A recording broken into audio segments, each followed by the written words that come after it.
Hi YouTube, this is Joe with Calton Cutlery. You can find us on the web at caltoncutlery.com. This is the second video on the home-built propane-fired aluminum foundry.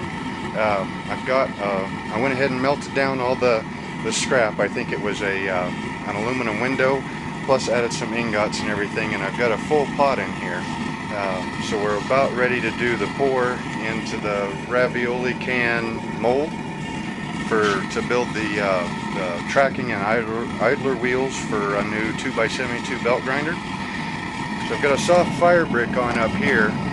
One of the important things to remember when dealing with forges is any air that goes in also has to come out.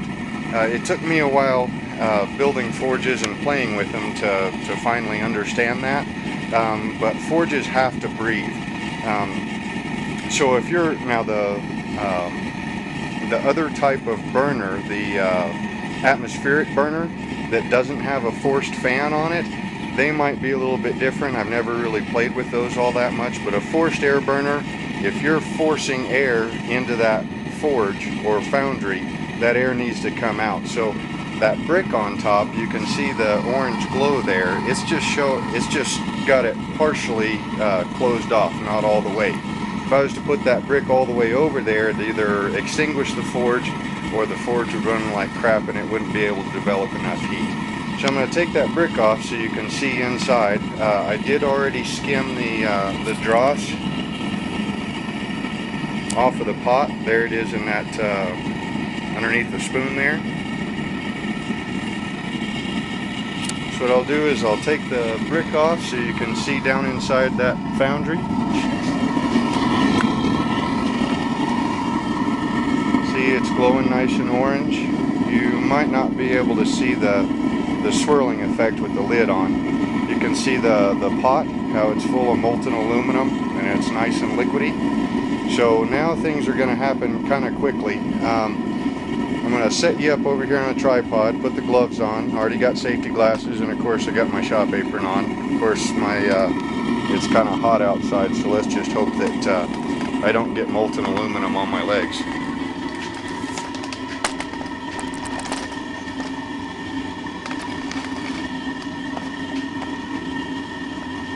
Okay, so there's the foundry. There's the brick that I'm going to put the crucible on to change from the tongs to the lifter and pouring stick.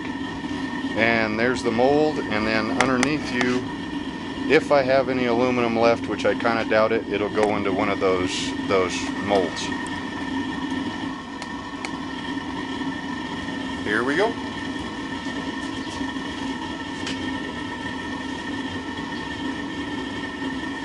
Also, I forgot to mention, we do have a propane tank back there with a fuel line coming. So anything that's hot, if you go to do this, make sure that you're aware of hot things and propane don't really mix. So the lid is going to go over there, away from the propane tank and not where I'm going to be walking. The lid goes one way, the crucible goes another way.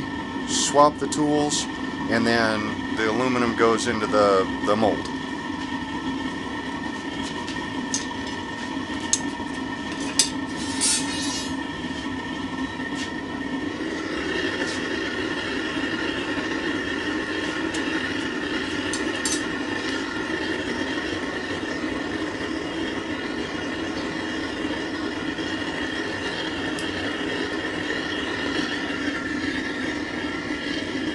It's pretty light outside, so it'd be kind of tough to see how hot this is.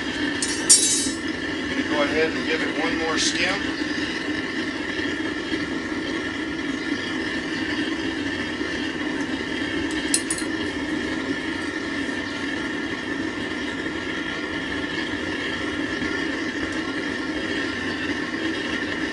Now the can is going to be catching on fire, at least the label will be.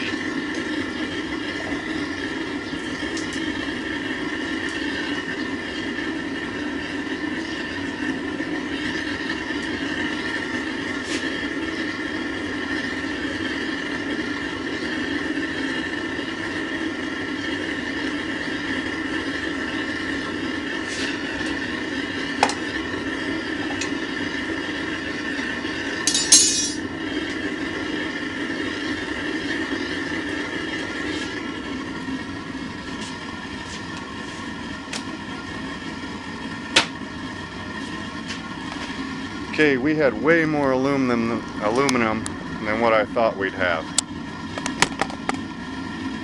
Here, I'll just back you back out and get close.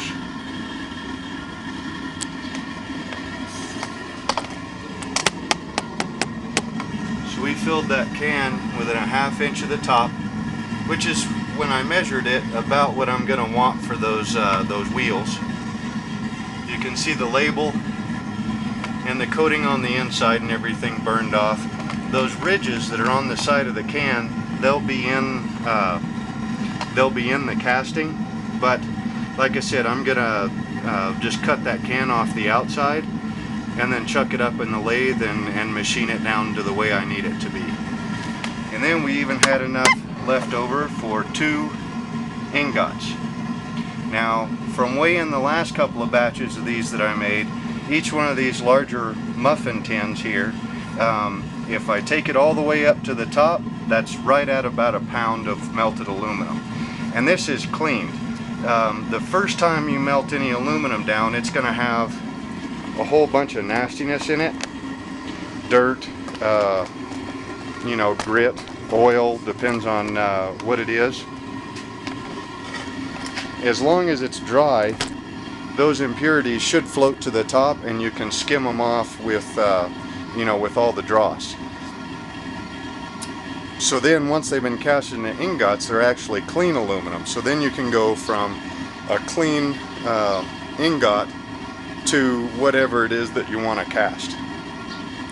So now what I'm going to do is basically I'm going to break down these water pumps. The easiest way to do that is because they're pretty stout pumps right now. You beat on them with a hammer or try to cut through them and you'll be there all day long. So what I'll do is I'll pop the lid off of my Foundry, put the whole pump in there, heat the whole thing up until it just starts to melt, and then pull it out, hit it with a hammer, and it'll break apart real nice and easy into smaller pieces. Then I can collect those smaller pieces, put them back into the crucible, melt them down, and turn them into ingots. And I'm going to go ahead and do that now so that basically so I get them out of my shop. They've been sitting right there and they've been in the way. But that takes a while and I'm not going to put that on camera. I just wanted to give you guys a good overview of the build of the Foundry, how it works, how the burner works. I know it's a basic pour, but hey, I'm just getting started in this, so I don't have it all down quite yet. I still need to learn about fluxes, sand casting. I've got some sand I mixed up in buckets over there, and I've still got to build a couple of flasks to be able to learn how to you know, do the whole green sand casting thing. I have done the lost styrofoam method. That seems to work out pretty well, but I've got a long ways to go on that. But even being able to take, you know, I mean, to order a piece of aluminum like that, well, I have no idea how much it costs, but I'm pretty sure it costs an awful lot more than, you know, some scrap aluminum and a little bit of time. And plus, this stuff is fun. You know, I'll be able to say that, hey, that the wheels out of the new grinder, you know, I made them out of an aluminum window frame, and I did throw a pop can in there, so I can say I made it out of pop cans also. Anyway, hope you enjoyed it, and we'll see you next time.